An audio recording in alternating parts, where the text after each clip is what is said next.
ठीक है, at most जो है वो 2 चाइल्ड नोड होंगे, ठीक, ज्यादा से ज्यादा, वरना एक नोड भी हो सकता है और 0 नोड भी हो सकता है।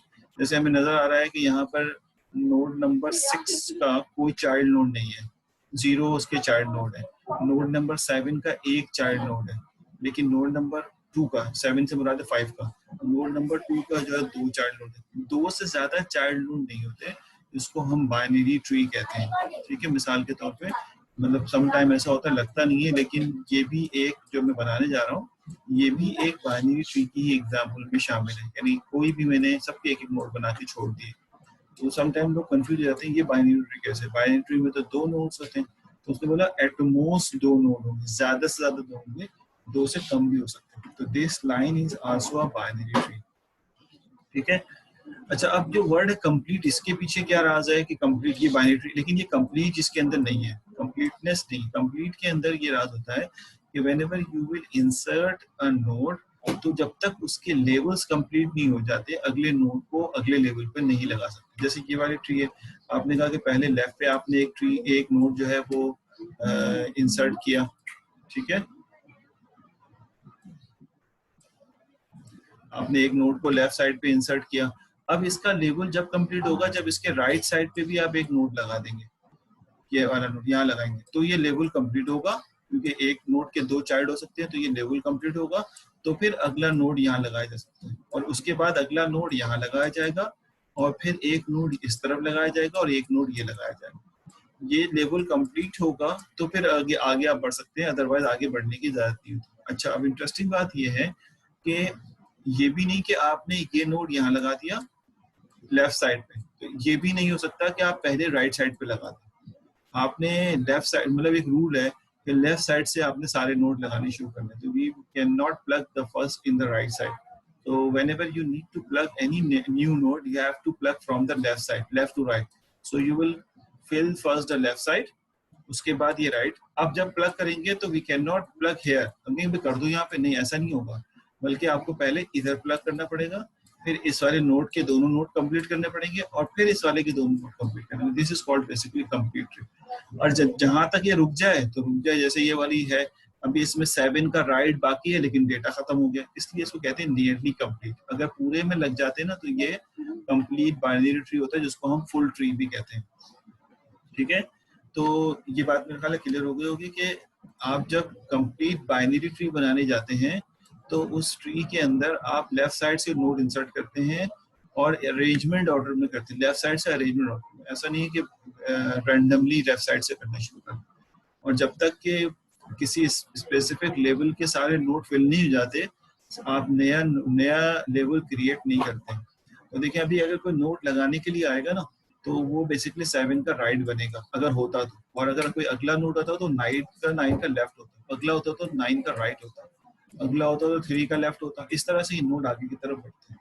तो ये बेसिकली कंप्लीट ट्री बनाने का तरीका है।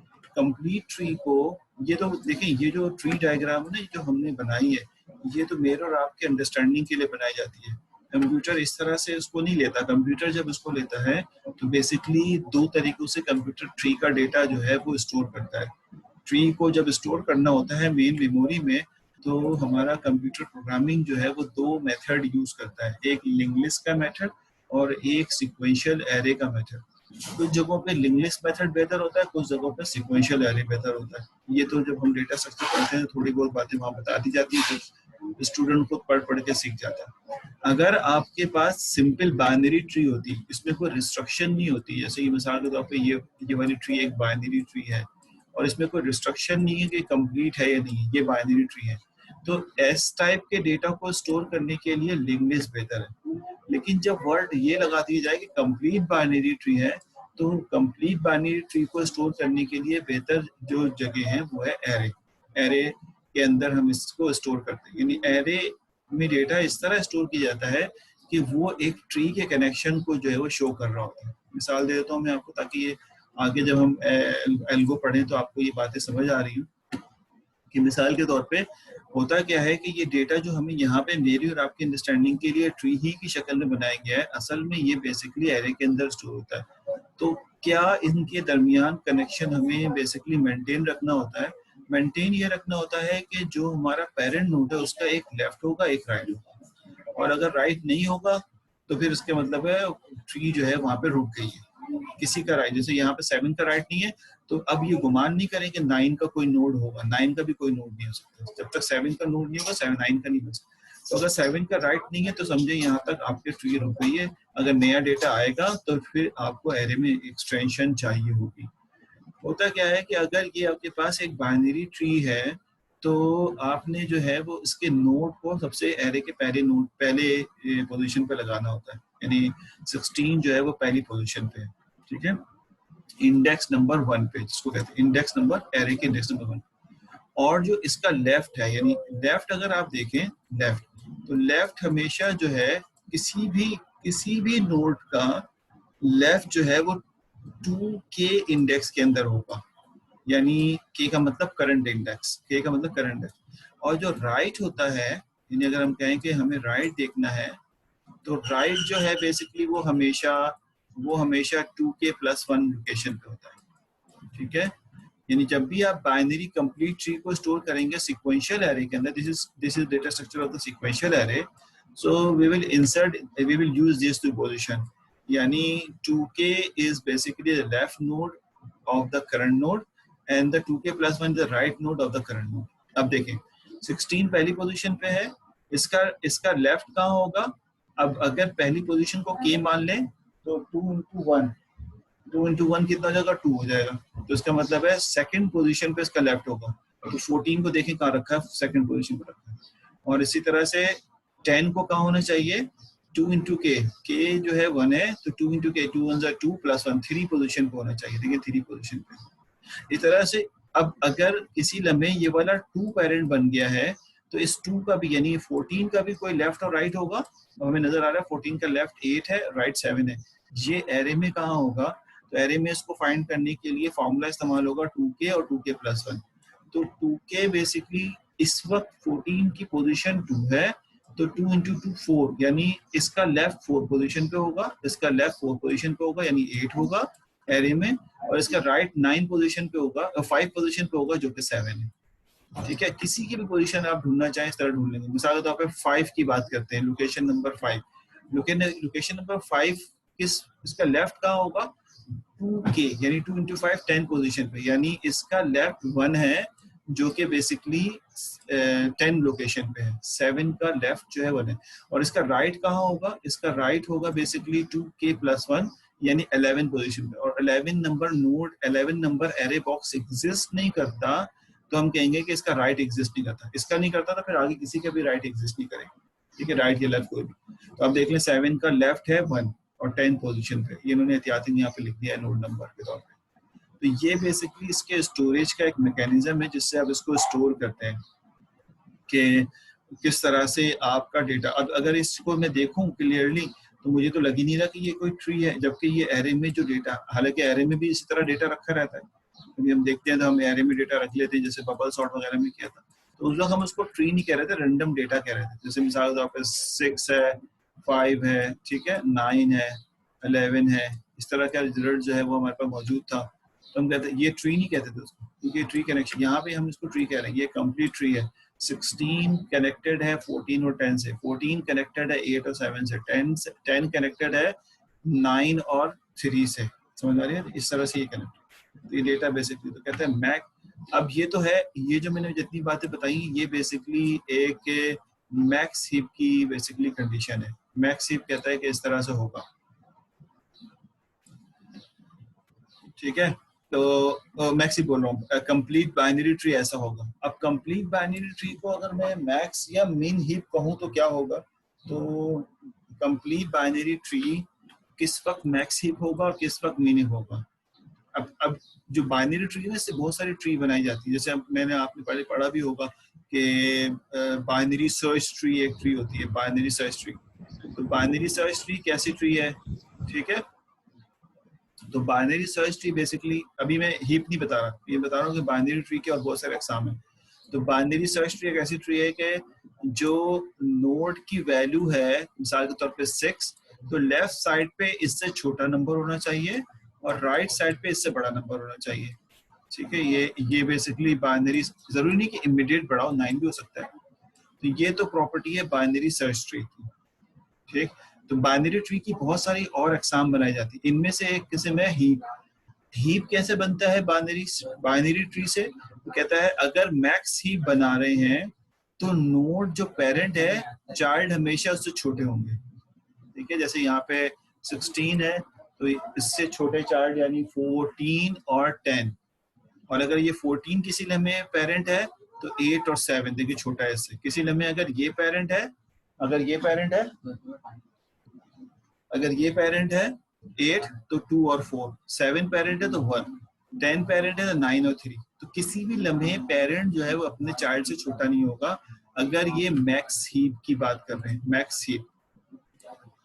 ठीक है, मैक्स हीप अगर आपके पास है तो हमेशा आपके पास जो है पेरेंट जो है वो आपके चाइल्ड से बड़ा होगा। और अगर मीन हीप की बात करें तो हमें समझ आ गया मीन हीप में क्या होना चाहिए।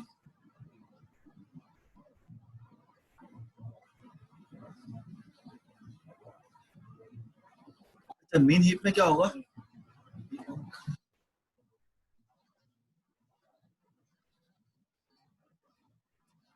जब मीन हीप में ये होता है, मिसाल के तौर पर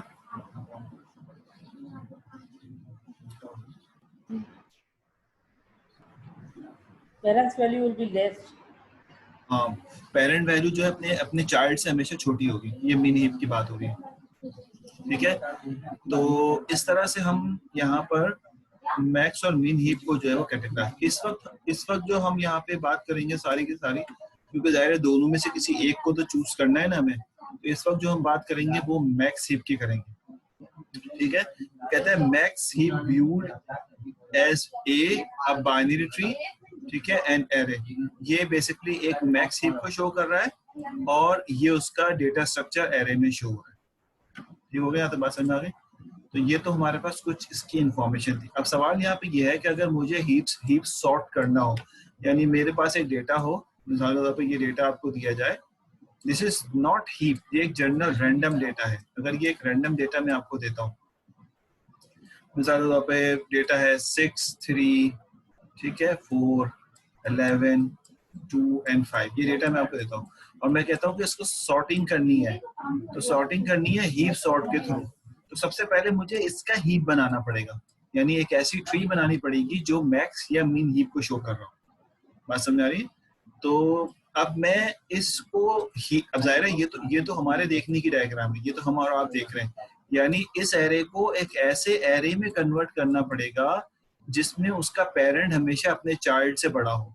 जैसे यहाँ नजर आ रहा है 16 है तो उसका चाइल्ड 10 और 14 है, 14 अगर पेरेंट किसी लम्हे है तो 8 और 7 इसका चाइल्ड है। इसी तरह यहाँ पे भी बन जाए, तो मुझे सबसे पहले बिल्ड हीप करना पड़ेगा कि मैं हीप को बिल्ड करूं ताकि मैं उसकी सॉर्टिंग शुरू। Before going to heap sort we have to construct the heap, तो हमें उसको हीप बनानी पड़ेगी, यानी हीप की प्रॉपर्टी के अंदर उसको लेके आना पड़ेगा।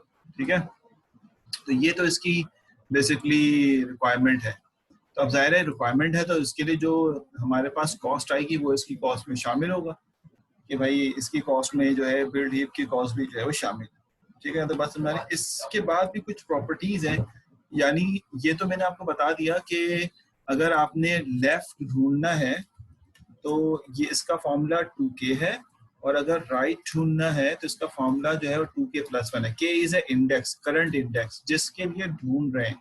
लेकिन अगर कभी मैं कहूँ कि पेरेंट ढूंढना है मुझे, तो मैं क्या आंसर दूंगा? पेरेंट ढूंढना है मुझे, यानी मैं बोलूँ कि बताओ 8 का, यहाँ पे इस तरह देख के बताओ कि बताओ 8 का पेरेंट क्या होगा, ये वाला 8 है ना, 8 का पेरेंट क्या होगा। अब ये जाहिर है कुछ मतलब एल्गो अगर लिखूं या किसी से बात करूं तो ये थोड़ी मैं बैक जाके ढूंढूंगा, बल्कि मैं सोचूंगा 8 का पेरेंट निकालने का कोई ना कोई तरीका तो होना चाहिए कि किसी न किसी तरह से 8 का पेरेंट जो है मुझे मिल जाए।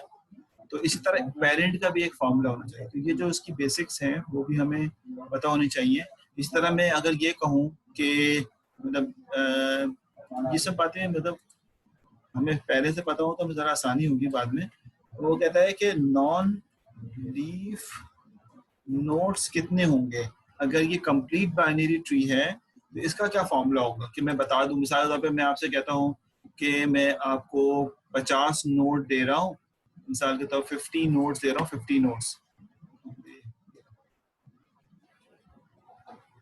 15 नोट्स दे रहा हूँ मैं आपको, और 15 नोट्स में बताएं, इस 15 नोट्स में से जब कंप्लीट बाइनरी ट्री जब आप बनाना शुरू करेंगे तो कंप्लीट बाइनरी ट्री तो बननी शुरू होगी। पहले ये 0 लोकेशन पे, ये फिर इस लोकेशन पे, फिर एक डेटा, ये इतने डेटा साइज है, इसकी जो है आगे ग्रोथ होनी शुरू होगी। तो जब आप इसको रोकेंगे ना, 50 नोड को जब रोकेंगे, तो जैसे ये 10 है ना, 10 नोड है, ये 10 नोड को जब आपने रोका तो इसमें से कुछ नॉन लीफ नोड है, कुछ लीफ नोड है। मिसाल के तौर पर नॉन लीव्स कौन है, नॉन लीव्स हुए हैं जैसे ये 16 नॉन लीफ है, 14 नॉन लीफ है, 10 नॉन लीफ है, 7 नॉन लीफ है, 8 नॉन लीफ है, लेकिन 2 3 2 4 1 9 3 ये लीफ नोड है।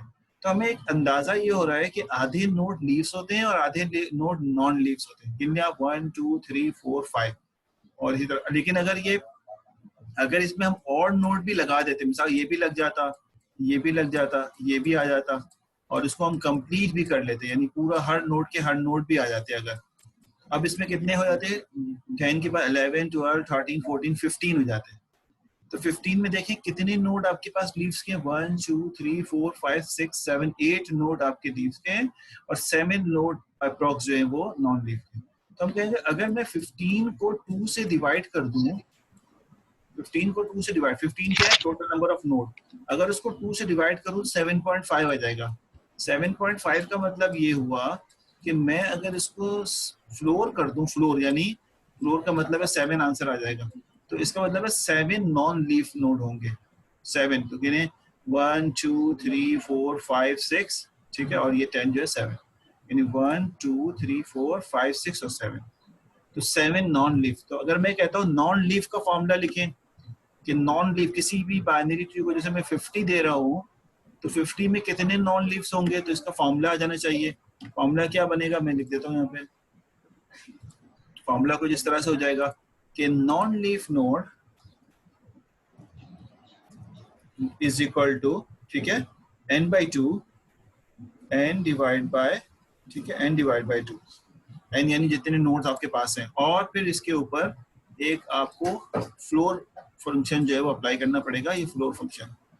अब अगर 50 के लिए कोई पूछ रहा था कि अगर हमारे पास n की वैल्यू 50 है तो कितने बेसिकली नॉन लीफ नोड होंगे, तो आप आसानी बना सकते हैं कि आप इसको 2 से डिवाइड करें, 25 आ जाएगा, 25 का फ्लोर लेंगे तो 25 ही रहेगा, तो आप कहेंगे 25 जो है वो नॉन लीफ नोड होंगे और 25 ही जो है लीफ नोड होंगे। कोई कहता है 63 है मेरे पास, 63 को जब आप 2 से डिवाइड करेंगे तो 63 को 2 से डिवाइड करने पे आ जाएगा 31.5, ठीक है, और जब इसका फ्लोर फंक्शन लेंगे तो ये आपके पास 31 आ जाएगा। इसका मतलब है 63 अगर नोड की तादाद है तो आपके पास 31 नॉन लीफ नोड है और 32 लीफ नोड है। ये इस तरह से हम इसको, इसे सिमिलरली पेरेंट नोड। तो ये चीजें, क्योंकि ये ट्री बहुत ही स्पेसिफिक बनी हुई है तो हम इनके बारे में बहुत सारी चीजें पहले से फाउंडेशन निकाल सकते हैं, और बहुत सारी चीजें निकाल सकते हैं जो कि बेसिकली अभी हमारी जरूरत नहीं, तो हम इसके ऊपर गेम प्ले नहीं कर रहे। तो वो यहाँ पे यही बात बताना चाह रहा है कि अगर हमें पेरेंट भी निकालना हो, किसी करंट नोड का पेरेंट निकालना हो तो i/2 से निकालते हैं। जैसे मैं आपसे कह था ना कि बताओ 9th वाले नोड का पेरेंट कौन सा होगा, तो आप कहेंगे पेरेंट निकालने के, अगर आप पेरेंट निकालना चाहते हैं तो पेरेंट के लिए भी आप फॉर्मूला लिखेंगे करंट नोड, यानी हम तो k बोल रहे थे ना यहाँ पे, k/2, यानी इन्होंने i कहा तो हम जब से k कह रहे हैं तो k यूज कर लेते हैं, i बाद में यूज कर लेंगे। तो इसका मतलब ये हुआ कि k/2 कर, अब अगर 9 की बात कर रहे हैं तो 9 डिवाइड बाय 2 और उसके बाद इस पे फ्लोर फंक्शन, तो क्या कहते हो कौन सा नंबर आ जाएगा, ये आपके पास 4, यानी 4 इसका पेरेंट होगा, यानी नोड नंबर 4 जो है वो नोड नंबर 9 का पेरेंट है। अब ये लेफ्ट है या राइट है, तो 4 का ये राइट है, क्योंकि 2 × 4 8 +1, जिससे +1 हो जाए वो राइट होता है, तो इसका मतलब ये इसका राइट है। ये सारी चीजें बेसिकली हम इसके अंदर फाइंड आउट कर सकते हैं कि किस तरह से इसकी चीजें जो है वो कैलकुलेट होंगी, आगे हमें इस्तेमाल करनी है तो उसको हम यूज कर लें। मिसाल तौर पर इसी तरह इसने कहा है कि लेफ्ट जो है वो मैं बता चुका हूँ 2i या 2k से निकालेंगे, राइट जो है वो 2i + 1 से निकाला जाएगा, और यहाँ पे जो है वो इसने बता दिया है कि मैक्स हीप जो होता है पेरेंट हमेशा अपने चाइल्ड से बड़ा होता है, ये वाली लाइन में लिखा हुआ है, और मिन हीप जो होता है वो पेरेंट हमेशा अपने चाइल्ड से छोटा होता है। दोनों चाइल्ड में कौन बड़ा है इससे कोई कंसर्न नहीं है, लेफ्ट बड़ा है राइट बड़ा है कोई, यानी बाद होगा तो स्टूडेंट कंफ्यूज रहता है, और अगर उसने बाइनरी सर्च हिस्ट्री अच्छे से पढ़ी होती है तो उसी को लेके आगे बढ़ रहा होता है। अगर अगर मैक्स हीप है और यहाँ पे अगर 10 लिखा हुआ है मैक्स हीप में या 10 लिखा हुआ है, तो अब ये जरूरी नहीं कि लेफ्ट साइड वाला इससे छोटा हो, लेफ्ट साइड वाला यानी मैक्स हीप है ना, हो सकता है कि ये वाला ये लिखा हो 7 और राइट वाला लिखा हुआ हो 9, इस तरह भी हो सकता है। और ये भी हो सकता है कि अगर ये 10 लिखा हुआ हो तो लेफ्ट वाला जो है वो 9 हो और राइट वाला जो है वो 7।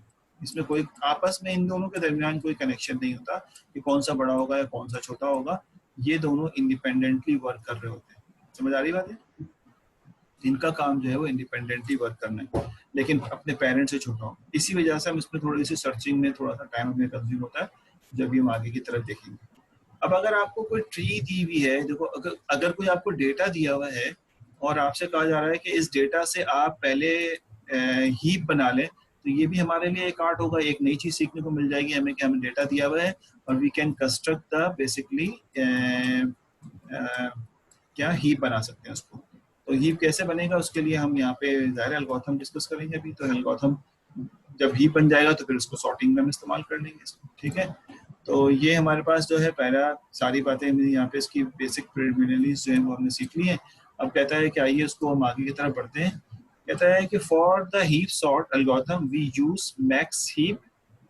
हम अपने हीप सॉर्ट के लिए जो मेथड इस्तेमाल करेंगे, क्योंकि हीप जो है मीन भी होता है और मैक्स भी होता है, हम कौन सा हीप यूज कर रहे हैं? मैक्स हीप यूज कर रहे हैं, ठीक। हम मैक्स हीप यूज करेंगे। मिन heaps commonly implemented priority queue. अब देखिए इंटरेस्टिंग बात है ना, अब आपको प्रायोरिटी क्यू की बात कर रहा है तो प्रायोरिटी क्यू जो है बेसिकली वो मिन हीप इस्तेमाल होता है। जहां हीप सॉर्ट खत्म होगा उसका अगला टॉपिक प्रायोरिटी क्यू के ही नाम से टॉपिक शुरू है बुक में। Since a heap of n element is based on the complete binary tree, then height is theta log n। ये बात मैंने आपको क्या कहते हैं मर्ज सॉर्ट में भी समझाई थी कि आप इस बात को अच्छी तरह मतलब जिसे कहते हैं ना एज अ कंप्यूटर साइंटिस्ट होने के नाते इस बात को अच्छी तरह याद कर लें कि अगर कोई बाइनरी ट्री कंप्लीट, देखिए मैं आपको बात कहता हूँ बाइनरी ट्री ये भी है। अगर मैं आपको 6 नोड दूं तो उन 6 नोड से ये भी एक बाइनरी ट्री बन सकती है। This is a binary tree, लेकिन कंप्लीट नहीं है। यहाँ पे वर्ड है कंप्लीट, ये कंप्लीट नहीं है, ठीक है। तो इसके बारे में कोई, इसके डेप्थ के बारे में कोई नहीं। लेकिन अगर आपको मैं 6 नोड दूं और कंप्लीट बाइनरी ट्री बनाने के लिए कहूँ तो आप कुछ इस तरह से बना रहे होंगे, ये 5 हो गया और इस 6ठा नोड जो है वो यहाँ जाके लग जाएगा, ठीक है, ये होगा। तो कहता है कि इसकी जो डेप्थ है ये हम पहले पढ़ चुके हैं मर्ज सॉर्ट में। Whenever you have the complete tree, अगर आपके पास कंप्लीट बाइनरी ट्री है तो इसकी डेप्थ कैसे निकाली जाती है? आप कहते हैं इसकी डेप्थ निकालने का जो फॉर्मूला है वो log n है। log n का मतलब क्या हुआ कि अगर आपके पास नंबर ऑफ नोड्स मौजूद हैं, ठीक है, log of n, आप कहते हैं log of n, sorry log of n, अगर आप निकाल सकते हैं, अगर आप इसकी डेप्थ निकालना चाहें, ये डेप्थ, तो n जो है नंबर ऑफ नोड है। यानी मैं कहूँ कि अगर आपको मैं मिसाल के तौर पे 10 नोड दे रहा हूँ तो बताइए आपके पास कितने इसकी डेप्थ होगी। अब आसानी बता, ये बेस 2 वाला है, बेस 2, तो बेस 2 का मतलब ये हो जाएगा कि आपके पास कितने बेसिकली ये कैटेगरी आ जाएगा 3 या 4 की कैटेगरी में जाएगी। 2 की पावर 3 जो होता है वो 8 होता है, तो 3 पॉइंट समथिंग आ जाएगा, 3 पॉइंट समथिंग आंसर आ जाएगा। एंड इसकी डेप्थ जो है वो 3 की कैटेगरी में आएगी। अब देखें यहाँ पे आके देखें इसकी डेप्थ काउंट करें कितनी है। ये जो डेप्थ है 1, इसको अगर 0 से करें 0, 1, 2 और 3, ठीक है। ये इसकी इसमें नोड की तादाद 10 है। ये जो नोड है इसके 10 नोड्स हैं। इसकी डेप्थ निकालने के लिए कोई कहे तो डेप्थ निकालने के लिए आप फॉर्मूला इस्तेमाल कर लेंगे log of 10, log base 2 10। जब इसका आंसर निकालेंगे तो इसको आप फ्लोर कर दें, ठीक है। अगर 0 से काउंट करें तो फ्लोर कर दें तो ये आ जाएगा आपके पास 3, तो ये आ जाएगा 3। क्या आ जाएगी इसकी डेप्थ? अगर डेप्थ 0 से काउंट हो रही है तो 0, 1, ठीक, 2 और 3, ये इसकी 3 डेप्थ है। तो बेसिकली log n ये हम पहले पढ़ चुके हैं, इसकी पूरी एक बेसिकली चेन होती है। अगर आपके पास एक नोड है तो डेप्थ जो है वो 0 होती है, अगर 2 नोड है तो डेप्थ आपके पास 1 हो जाती है, 3 नोड है तो डेप्थ 1 ही रहती है, 4 नोड हो तो डेप्थ 2 हो जाती है। इस तरह से हम इसको बढ़ाना शुरू करते हैं। तो ये मैंने जब मर्ज सॉर्ट पढ़ा रहा था, जब ये मैंने आपको ये वाली रिलेशनशिप भी बताई थी, तो ये बात इन्होंने यहाँ पे, इसलिए ये बात हमें पता होनी चाहिए। इसको बोल्ड करके रेड कर देते हैं, इट्स वेरी इंपॉर्टेंट कि जब आपके पास ट्री जो है ना, कभी भी आपको कोई भी ट्री जो कि बाइनरी हो और कंप्लीट हो, ठीक है, तो वो बेसिकली उसकी डेप्थ हमेशा log n से मालूम की जाती है। log n का मतलब बेस 2 होगा इसका, ठीक हो गया। बेसिकली आपके पास इसकी लेंथ निकालने के इस्तेमाल होता है। अब ये सॉर्टिंग के लिए सारी चीज़ें प्रिपेयर की जा रही हैं। अब वो आगे जो है वो बता ये रहा है कि जब आप इसको सॉर्टिंग के लिए आगे की तरफ बढ़ेंगे तो आपको 3 एल्गोरिथम पढ़ने पड़ेंगे हीप सॉर्ट के थ्रू सॉर्टिंग करने के लिए। देखें, the following are the key algorithms for implementation of the heap sorts. Heap sort के लिए 3 की एल्गोरिथम हमें डिस्कस करने हैं, तो हमें बारी बारी तीनों को डिस्कस करना होगा। सबसे पहले है मैक्स हीपिफाई, क्योंकि अगर हम मैक्स हीप के थ्रू कर रहे हैं तो मैक्स, अगर मिन हीप के थ्रू करेंगे तो मिन हीपिफाई, यानी हीपिफाई करना, अगर हीप टूट गया है तो हीपिफाई बनाना उसको। फिर उसके बाद है max heapify procedure which runs in the log n time is the key maintaining the max heap property, जो मेंटेन रखता है हीप प्रॉपर्टी को हर वक्त। और इसकी अपनी जो रनिंग टाइम है log n है, ये तो अभी हम आगे देख लेंगे, क्योंकि हमें जब 3 एल्गोरिथम इम्प्लीमेंट करेंगे तो तीनों की हमें बेसिकली टाइम कॉम्प्लेक्सिटी भी चाहिए, ताकि हम इनकी टाइम कॉम्प्लेक्सिटी को जो है वो डिस्कस कर सकें। उसके बाद है बिल्ड मैक्स हीप, यानी इनिशियली जो डेटा दिया जाएगा उसको बेसिकली आप उससे मैक्स हीप कैसे बनाएंगे। और थर्ड वन है पे जाके हम इन दोनों को जब इम्प्लीमेंट कर लेंगे तो हीप सॉर्ट के अंदर ये दोनों इस्तेमाल होंगे। यानी हीप सॉर्ट को जब मैं एल्गोरिथम देखूं तो उसमें ये वाला एल्गोरिथम और ये वाला एल्गोरिथम दोनों इस्तेमाल होंगे, ठीक है। तो मैं पहले हीपिफाई से भी पहले मैं इसको पढ़ाऊंगा, इसमें जाने के बाद इसको यानी मैक्स हीपिफाई को कॉल किया जाएगा। तो ये रिवर्स ऑर्डर में, यानी आप कह लें कि रिवर्स इंजीनियरिंग फॉर्मेट के अंदर पढ़ा, यानी हमें कॉल करना है हीप सॉर्ट कॉल करेगा बिल्ड मैक्स हीप, बिल्ड करने के लिए ये कॉल करेगा मैक्स हीपिफाई। तो हम पहले इसको सीख लेंगे, फिर इसको सीखेंगे, फिर हम यहाँ पे इसकी तरफ आ जाएंगे, ताकि हमारे हीप सॉर्ट जो है वर्किंग के अंदर आ जाए। अच्छा जी, तो इसके बाद ये यानी 3 एल्गोरिथम हम पढ़ने जा रहे हैं। तो सबसे पहले हम मैक्स हीपिफाई के एल्गोरिथम को देखते हैं और इसको सीखने की कोशिश करते हैं कि इसने किस तरह रन किया है। टाइम कॉम्प्लेक्सिटी इस वक्त देखना चाहे भी देख लेंगे, यानी या तीनों को पढ़ के लास्ट में स्लाइड्स बनाई है मैंने, लास्ट में जो है इसकी टाइम कॉम्प्लेक्सिटी जो है चेक करनी जाएगी। तो ये बेसिकली मैक्स हीपिफाई का जो है वो एल्गोरिथम, ये मैक्स हीपिफाई का। इसी तरह इसको देखते हुए हम मिन हीपिफाई का भी एल्गोरिथम बना सकते हैं। ये मैंने बुक से कट पेस्ट किया है, तो आप अगर यहाँ पे बुक देखना चाहें तो बुक में भी आपको मिल जाएगा, यही सेम एल्गोरिथम। अच्छा जी, ठीक है यार, बात समझ आ गई। तो कहता है कि in order to maintain the max heap को मेंटेन करने का मतलब ये है, मिसाल के तौर पे मैं आपको मिसाल देता हूँ कि लेट्स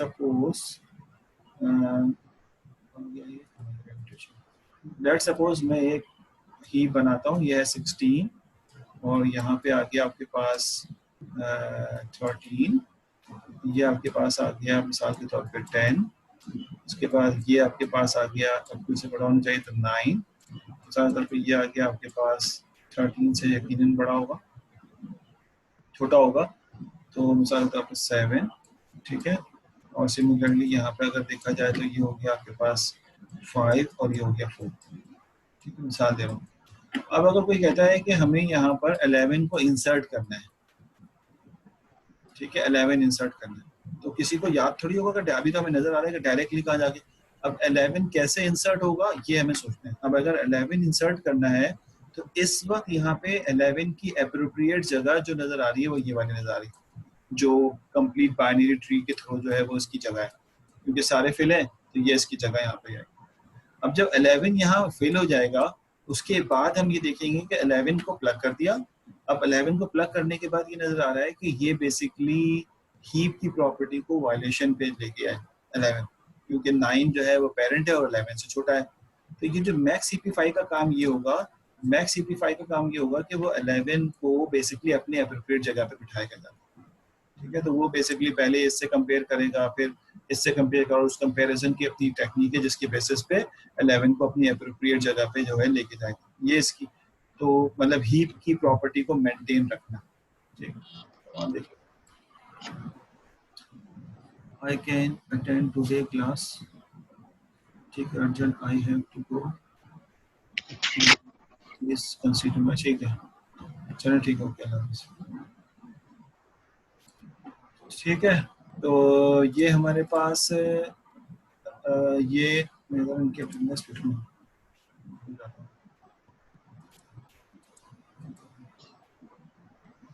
अच्छा जी। अब इससे चल कैसे रहा है, वर्किंग कैसे कर रहा है, इसको देख लेते हैं। यानी हर लम्हे सिर्फ इसका काम ये, जैसे हीप ब्रेक हो, हीप को मेंटेन करना, हीप ब्रेक हो, हीप को मेंटेन करना। ये